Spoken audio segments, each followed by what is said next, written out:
Welcome to the Paper Snob. This is Tara. Today I'm working on 30 Days of Sketches with Christy's Beautiful Life. Day number 30. We are in series 16, which has been a 2-page sketch hop all month, and I am on day 30. I do have day 20 still left to do, and my goal is to have that out to you tomorrow. This is the sketch, and it was created by Shannon Blinn. She is a friend of mine and a fellow scrap-lift crafter-nooner on Sunday mornings or Sunday afternoons. So that is a fun sketch. I love that I was left with a lot of room for interpretation on it. I'm going to be working on Christmas. I've already told you that I have Christmas pictures all printed out for these last 3 sketches of the month. I'm going to be using 49 Market Christmas Spectacular. This time for the background, I have brought in some gray cardstock. This is Date Swirl.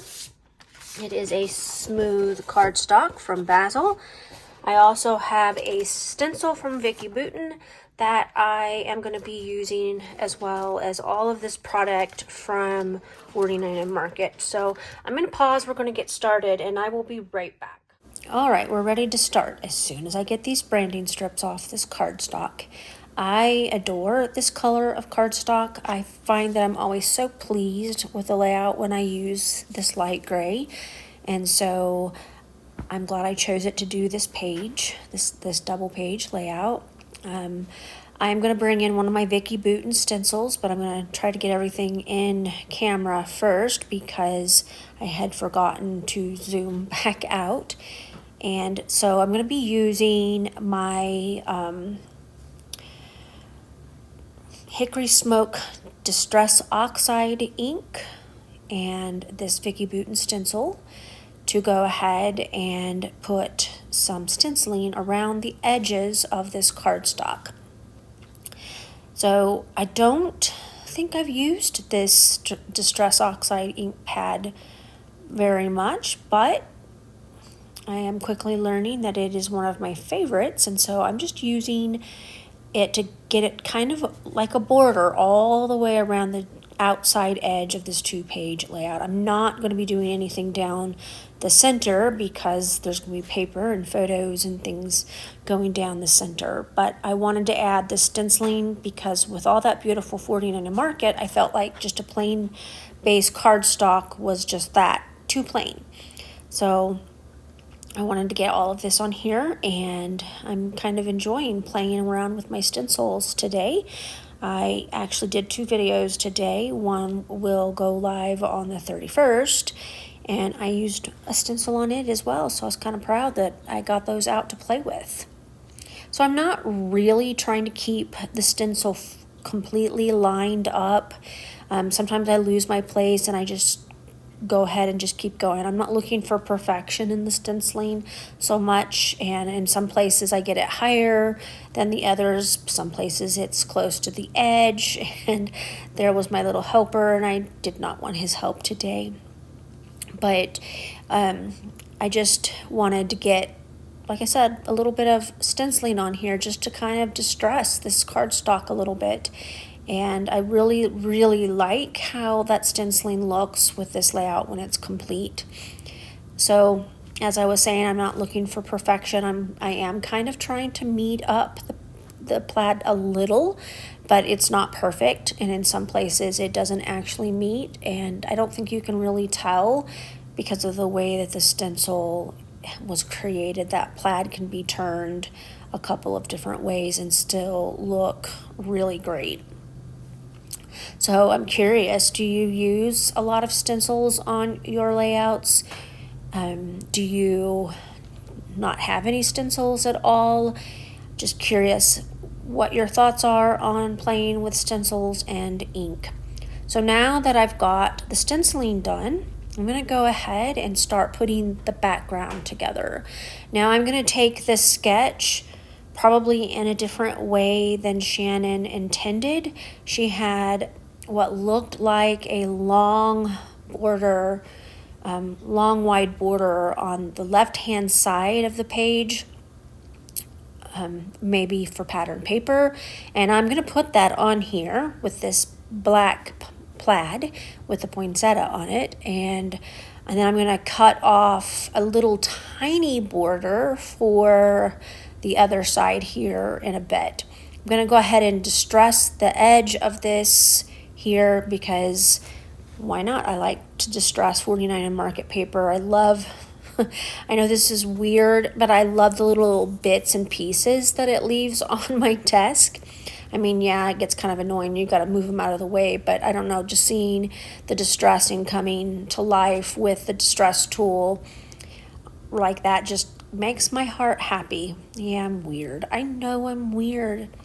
But I like how this looks so far, and I'm going to go ahead and glue it down.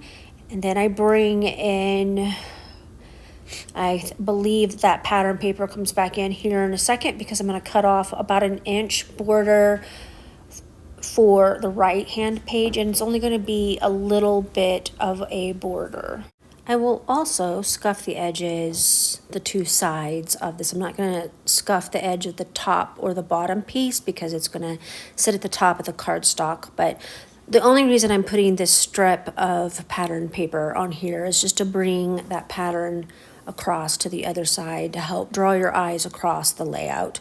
And then once I get this glued down, I'm going to bring in some of my sprays. I have not used my Distress Oxide Lumberjack Plaid, I think is the name of it.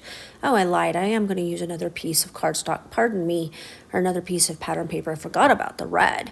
So this is actually the product sheet from the pattern paper pack, and when you flip it over, you get this additional pattern. I first cut it down to 8.5 by 11, and I decide that that is too much of it, and so I cut down another inch so that now I'm going to have two pieces of paper in the scraps section, and I am keeping my scraps for this collection, and at least until I use up all of the paper.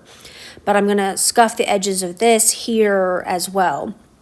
But before I interrupted myself and realized that I goofed and was actually putting in another piece of pattern paper, I was going to say that I'm going to bring in some of my spray inks, and I'm going to use the splatters, use them to put some splatters on here.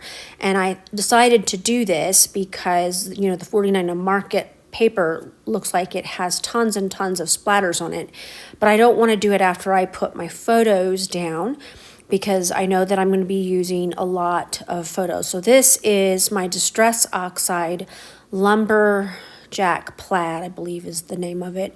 And I'm just going to kind of splatter it everywhere on the two backgrounds here.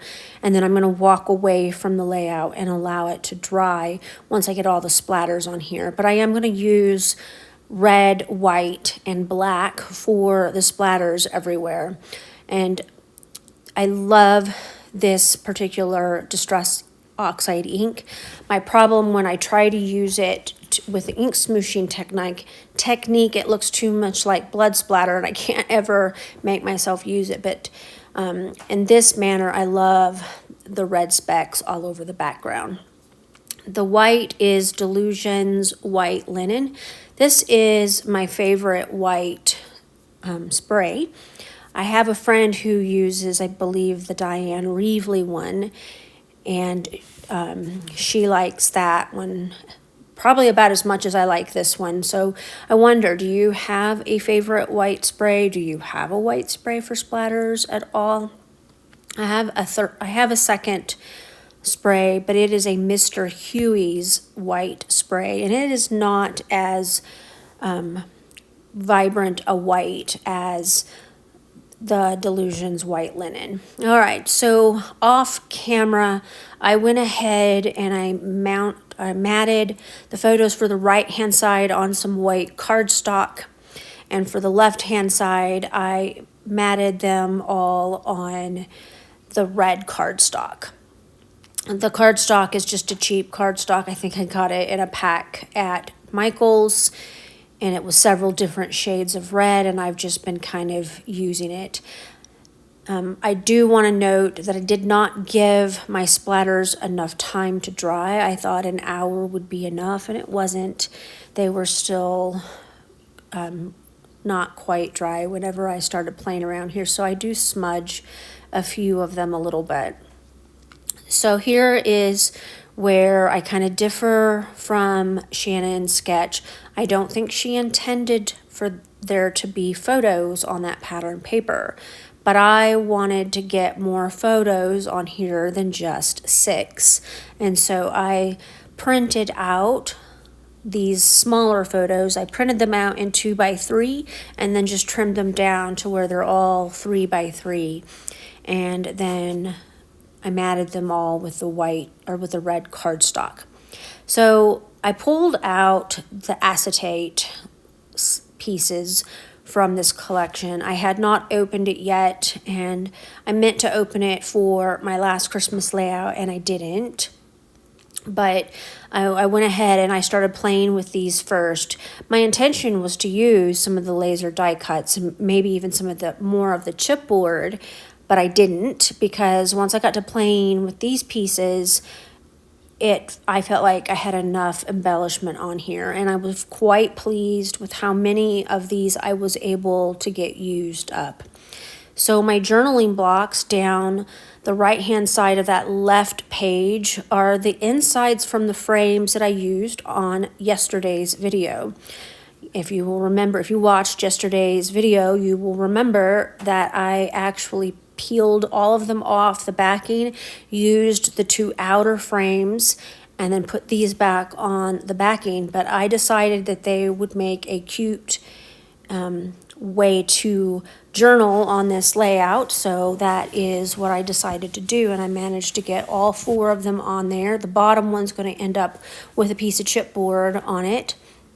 And I did add a chipboard Santa on the right page, and I'm going to add a couple of the chipboard hearts on the layout, and I think I bring in some of the wishing bubbles and baubles as well. I'm quite pleased with how this has turned out so far, and I am just going to kind of start putting things away. But first I want to get in the wishing baubles and bubbles, and I'm just going to use a few that I don't feel like it needs a whole lot because I put a lot of splatters on there. But I do have 2 packs of these, and so I want to make sure that I start using them up a little bit, because I'm going to run out of paper before embellishments as it is, and I want to make sure that I use something from every package in the embellishments that I did purchase. Like I said, I'm not really doing a lot of the enamel dots. All right, I got my layout completely finished. I am quite happy, pleased with the way that it turned out. That stenciling with the tone-on-tone look really, I think, made the background pop, but didn't detract from the beautiful colors in the 49 and Market paper, as well as allowed you to focus on the photos on my layout. I'm quite pleased to have gotten 12 photos on this layout, and I was also very pleased to use up all of those middles to the frames that I was messing with in yesterday's video. So that means those entire frames are all used up and going to be in an album, so that makes me super happy. I used some of the enamel dot, the wishing bubbles and bubbles pieces, plus a lot of the acetate, and that was quite fun to layer up all that acetate and stuff on here. I want to thank you for coming to my channel today. I really appreciate those of you who take the time to like, comment, and or subscribe. You guys have helped me grow this channel, and I'm very grateful to you. If you are new here, I would love to have you as a subscriber. I do put out 2 to 3 videos a week typically, and I do interact with my subscribers. So if you have any questions or comments about this layout or anything that I've done on this layout, just drop them below and I'll get back to you as soon as I can. I hope that you guys have a great day, and I hope that you guys have enjoyed the 30 days of sketches this month. The 2-page sketches were quite fun and helped me complete a bunch of albums for my 2016 family albums. You guys have a great rest of your day. Bye.